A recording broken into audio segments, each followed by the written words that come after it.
치매가 걱정될 때 어떻게 하면 좋을까요? 이런 질문을 많이 하시는데 저는 이제 한마디로 정의할 수 있습니다. 일단은 것이 가장 좋다. 사람들이 이제 가장 궁금해하는 게 바로 건망증과 치매의 차이점인데, 건망증과 치매의 차이점을 말씀드리면, 건망증은 치매 검사를 좀 받게 하고 싶은데 너무 완강하게 거부를 합니다. 이런 문의도 굉장히 많이 주고 계십니다. 그러면은 우리는 어떻게 해야 되느냐라고 했을 때 이게 가장 잘 된다라고 하는 방법을 하나 소개를 드릴 건데요. 그 방법은 네, 안녕하세요. 저는 2010년부터 치매 안심센터라는 곳에서 일을 하고 있고, 최근 치매와 관련된 여러 가지 상담과 그에 대한 대응법을 안내드리고 있는 작가이자 사회복지사 홍종석입니다. 최근에 자꾸 깜빡하는 것 같은데 치매가 걱정될 때 어떻게 해야 하나요? 가장 많이 물어보는 것 중에 하나가 이제 제가 근무하고 있는 치매 안심센터에서는 많은 분들이 치매와 관련된 궁금증을 정말 많이 여쭤보고 있습니다. 딱 뭔가 정형화되어 있진 않지만 그럼에도 불구하고 어느 정도 정형화된 거를 이제 말씀드리자면은, 최근에 내가 이제 이전에 비해서 자꾸 깜빡이는 것 같다. 뭐 TV나 드라마 여러 가지 방송 매체에서 치매에 대해서 나오고 하는데 이제 치매에 대해서 많이 걱정이 된다. 그때 이제 어떻게 했으면 좋겠나요? 이런 질문들을 합니다. 그래서 최근 자꾸 깜빡하는 것 같아요. 치매가 걱정될 때 어떻게 하면 좋을까요? 이런 질문을 많이 하시는데 저는 이제 한마디로 정의할 수 있습니다. 일단은 걱정하지 말고 그에 대한 검사를 받아보는 것이 가장 좋다. 검사는 정확한 검사를 받아보는 것이 좋다. 그래서 정리하면 정확한 치매 검사와 진단이 필요합니다. 그래서 혼자 생각하고 여러 가지 방송 매체나 이런 걸로 단편적인 기억으로 혹은 주변 분들의 이야기로 스스로 판단하기보다는 전문가를 만나서 정확한 치매 검사를 하는 것이 가장 좋다라고 말씀드릴 수 있겠습니다. 치매 검사 받으려면 어디로 가는 게 가장 정확할까요? 어떻게 검사하나요? 이렇게 최근 깜빡이는 것에 대해서 저는 정확한 치매 검사와 진단이 필요하다라고 말씀을 드리고 있는데, 그러면은 바로 이어서 치매 검사를 그럼 받으려면은 도대체 어디를 가야 되나요? 어떤 병원을 가야 되고 어떤 과를 가야 되나요? 이렇게 많이들 여쭤보십니다. 크게 두 가지로 안내를 드릴 수 있습니다. 첫 번째는 이제 병원에 가시는 방법이 있고, 두 번째는 정부 주도 하에 운영이 되는 치매 안심센터를 가실 수가 있습니다. 병원과 보건소에서 운영하는 치매 안심센터의 차이점이라고 하면은 비용을 정부에서 지원해 주느냐 아니면은 개별적으로 부담을 하느냐, 이 차이라고 보시면 되겠습니다. 만약에 일반적으로 병원을 가시게 된다고 하면은 보통은 치매와 관련해서는 신경과나 정신건강의학과를 많이 가고 계시고요. 치매 안심센터 같은 경우는 지역의 병원과 병원 그리고 협약을 해가지고 의사 선생님이 치매 안심센터에서 정밀한 검사까지 진행을 해드립니다. 그래서 치매 검사 단계는 총 3단계로 진행이 되는데, 먼저 첫 번째로는 기초 선별 검사가 진행이 됩니다. 한 10분에서 15분, 많게는 20분 정도 검사자와 상담자가 같이 문의드리고 상담을 하고 하는 식으로 이제 검사를 진행을 합니다. 이 검사에서 기준 점수보다 높게 나온다고 하게 되면은 1년에 한 번씩 혹은 2년에 한 번씩 정기적으로 검사를 받도록 권장을 드리고 있고요. 기초 선별 검사에서 기준 점수보다 낮게 나오게 된다고 하게 되면은 2차, 두 번째 정밀 검사, 일명 치매 진단 검사를 하게 됩니다. 이 검사도 마찬가지로 1시간에서 1시간 반 정도, 아까 1차 검사는 10분에서 15분이라고 했다고 하면은 2차 검사는 한 60분에서 90분, 1시간에서 1시간 반 정도, 최대 2시간 정도 정밀한 검사가 진행이 되고, 이때 임상심리사, 간호사 그리고 의사가 같이 검사를 하게 됩니다. 이 2차 검사도 물어보고 대답하고 상담하고 하는 검사 형태를 진행을 하게 되고, 일명 치매 진단 검사를 통해서 보통은 3개의 군으로 나뉘어지게 됩니다. 첫 번째는 정상, 두 번째는 치매, 그리고 정상하고 치매의 사이라고 할 수 있는 경도 인지장애, 이렇게 나누어지게 됩니다. 만약에 여기서 치매로 나오게 된다고 하면은 어떤 치매인지, 그리고 이분이 정말 치매가 맞는지 정확하게 알아보기 위해서 세 번째 치매 검사, 일명 치매 감별 검사를 진행을 하게 됩니다. 요거는 MRI나 CT를 촬영하기 때문에 병원에 연결이 되거나 치매 안심센터에서 연결된 협력병원으로 연결이 돼서 거기서 MRI나 CT 여러 가지 검사를 통해서 최종적으로 이분이 치매인지 아니면 치매와 유사한 다른 질병인지 이런 것들을 확인하게 되고, 치매랑 정상 사이에 있는 경도 인지장애로 진단이 나오시게 되면은 정기적으로 6개월이나 1년에 한 번씩 치매 진단 검사를 통해서 이분이 치매의 위험성이 조금 더 높은지 아니면은 이전보다 괜찮아졌는지를 판독하는 검사를 하게 됩니다. 그래서 우리 선생님들께서는 치매에 대해서 궁금한 점이 있을 땐 각 지자체마다 있는 전국 256곳 보건소에서 운영하고 있는 치매 안심센터를 통해서 검사를 받고 도움을 받으면 좋겠습니다. 치매 검사를 완강하게 거부하면 어떻게 해야 하나요? 네. 사실 많은 분들이 가장 많이 문의를 주시는 게 치매 검사를 좀 받게 하고 싶은데 부모님께서 혹은 남편이, 부인이 완강하게 거부를 합니다. 혹은 우리 할아버지, 할머니 이런 사람들 혹은 옆집에 계신 분이 좀 검사를 받게 도와드리려고 했더니 너무 완강하게 거부를 합니다. 이런 문의도 굉장히 많이 주고 계십니다. 이렇게 생각을 꼭 해보시면 좋습니다. 일단 저는 결론을 말씀드리면은 그 당사자께서 치매 검사를 거부하는 것은 당연하다라고 이렇게 말씀을 드립니다. 그 이유가 아무리 좋은 말을 해주고 싶어도 그 당사자가 원하지 않는 것은 사실 그분이 원하지 않는 것이 맞는 거죠. 치매 검사를 하게 하고 싶은 가족이나 주변에 있는 마음에는 어떻게 보면은 그분 입장에서는 나는 지금까지 내가 건강하게 잘 살았는데 내가 치매로 보인다는 거야? 방송 매체나 이런 곳에서 보이는 치매 환자들은 결코 좋은 모습인 것 같지 않은데 내가 그럼 저런 모습을 보고 있다는 거야? 날 무시하는 건가? 나를 그렇게 보는 건가? 내가 좀 늙었다고, 내가 나이가 들었다고 부정적으로 나를 보는 것인가? 하는 마음에 치매 검사를 완강하게, 그래서 나 아직 괜찮아, 나 아직 멀쩡해, 나는 조상대대로 치매가 없었어, 이런 식으로 치매 검사를 완강하게 거부하는 모습을 보이고 계십니다. 그렇다고 하면은 가족분들이나 주변에서는 굉장히 속상하고 또 좋은 마음으로 나는 말을 했는데 왜 이렇게 화를 내지? 라는 감정도 생기실 수가 있습니다. 그렇기 때문에 꼭 기억하셔야 되는 것은 치매 검사를 당사자께서 거부하는 것은 당연하다. 그러면은 우리는 어떻게 해야 되느냐라고 했을 때 이 치매 검사를 거부하는 것은 당연하다라는 생각을 가지고 예를 들어서 최근에 제가 잘 많이 드리고 이게 제일 가장 잘 된다라고 하는 방법을 하나 소개를 드릴 건데요. 그 방법은 최근에 내가 배우자입니다. 내가 남편이 혹은 부인이 내가 최근에 기억이 깜빡깜빡하고 하는데 나랑 같이 좀 치매 안심센터에 가서 혹은 병원에 가서 치매 검사를 좀 받으려고 하는데 보호자로 같이 가줄 수 있을까요? 라고 이제 권유를 드리는 거죠.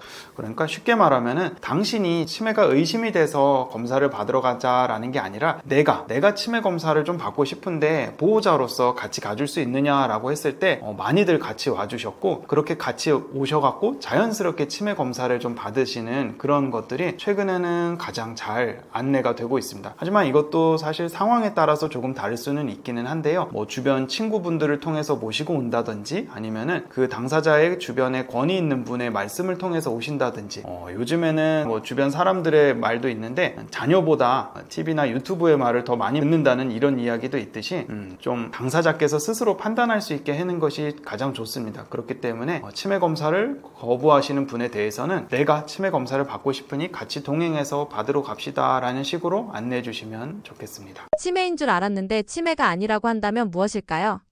제가 근무하고 있는 이제 치매 안심센터에는 치매 검사를 받으러 많은 분들이 오십니다. 최근에는 이제 75세 이상 고령자 운전면허 갱신 때문에도 치매 검사를 받으러도 오시고, 66세 이상 2년에 한 번씩 하는 건강검진 때 스스로 테스트를 해보는 인지기능 검사를 통해서도 치매 위험성이 어느 정도 있다라고 본인이 이제 체크한 것을 통해 치매 안심센터에 검사를 받으러 오시는 분들도 있고, 혹은 가족분들이나 본인께서 치매에 대해서 궁금해 오시는 분들이 굉장히 많이 있습니다. 그런데 많은 분들이 생각하는 게 나이가 들면은 치매가 무조건 걸린다, 혹은 나이가 들어서 조금 다른 모습을 보인다고 하면은 이분은 무조건 치매다, 이렇게 생각하시는 경우가 굉장히 많이 있었습니다. 그래서 저희들이 치매 안심센터에서 기본적으로 진행하는 기초 치매 선별 검사를 통해서 10분에서 15분 혹은 20분 정도의 상담을 통해서 보면은 여러 가지가 나오게 됩니다. 치매 위험성보다는 다른 것들도 굉장히 많이 나오고 있는데요. 대표적으로 첫 번째가 난청입니다. 그 난청은 그 당사자께서는 이전보다 청력이 저하가 되신 거죠. 저하가 됐는데 보청기를 사용을 하지 않고, 혹은 보청기를 맞췄음에도 불구하고 사용하지 않고 있거나 아예 맞추지 않은 경우도 있는데요. 그러다 보니까는 사람들하고 대화도 어려워지고 누군가가 말을 했는데 못 알아듣고 하니까 본인도 화가 나시고 그거에 대해서 화도 내시고 하니까 가족들이나 주변 분들 입장에서는 우리 아버지 어머니가 평생 화를 안 내셨는데 갑자기 목소리도 커지고 화도 내세요. 최근에 대화도 잘 못 알아듣고 말도 잘 안 하려고 그러고 자꾸 그냥 TV만 크게 틀어놓고 있고 사람들도 안 만나려고 해요, 이런 말씀을 많이 하십니다. 그래서 저희들이 치매 검사를 할 때 보통은 여러 가지 검사를 할 때 난청인 분들이 많기 때문에 최근에 이제 음성 증폭기라는 도구를 활용을 해가지고 1대1 대화에서 사용을 하게 되면은 거의 대부분이 상담 중에 틀리는 거 없이 거의 다 맞추십니다. 그럼 이분은 인지기능은 떨어진 것이 아니라 단지 청력 기능이 이전보다 떨어졌기 때문에 그런 대화에 어려움이 있었고, 대화에 어려움이 있다 보니까 본인이 그것을 회피하시거나 사람들과의 대화를 회피하거나 혹은 누군가가 본인에게 질문하는 것들을 두려워한 나머지 방어 기제로 소리를 지른다거나 화를 내신다거나 나 아직 괜찮아 이런 모습들을 보여주고 하시다 보니까 주변 분들에서는 이 부분을 치매로 의심을 했던 거죠. 그래서 이분은 치매가 걱정되는 그런 단계는 아니시고 저희 치매 안심센터에서 하는 정밀 검사까지 받지 않으셔도 괜찮을 것 같은데, 다만 청력이 저하되신 상태이기 때문에 보청기를 꼭 맞추시고 주변 분들도 단지 목소리를 크게 하는 것보다는 또박또박 천천히 말씀하시면서 이분의 청력 기능 저하를 어느 정도 완화할 수 있는 그런 방법을 찾는 것이 좋겠습니다. 그래서 치매가 걱정되고 의심이 됐을 수 있지만 이분은 아직 괜찮으시기 때문에 정기적인 치매 검사를 받으시면 좋겠습니다. 그리고 보청기를 꼭 맞춰주세요 이렇게 말씀드리고요. 두 번째로는 우울증입니다. 이 우울감, 우울증 이런 것들은 평소에 이전에 비해서 내가 아버님들 같은 경우는 일하셨던 직장을 그만두시거나 혹은 어머님들 같은 경우는 자녀들이 이제 다 커서 집에 이제 남편과 둘이 계신다거나 혹은 남편도 사별해서 혼자 계신다거나 이러신 경우에 내가 이전보다 할 수 있는 것들, 좀 내가 가정에서 해왔던 역할이 이제 다 무너졌다, 혹은 내가 이제 할 수 있는 것이 아무것도 없다, 나 그냥 밥만 축내는 것 같아, 이런 말씀들도 하십니다. 그러다 보니까 이전에는 자녀들도 키우고 이전에는 가정을 책임지셨던 분들이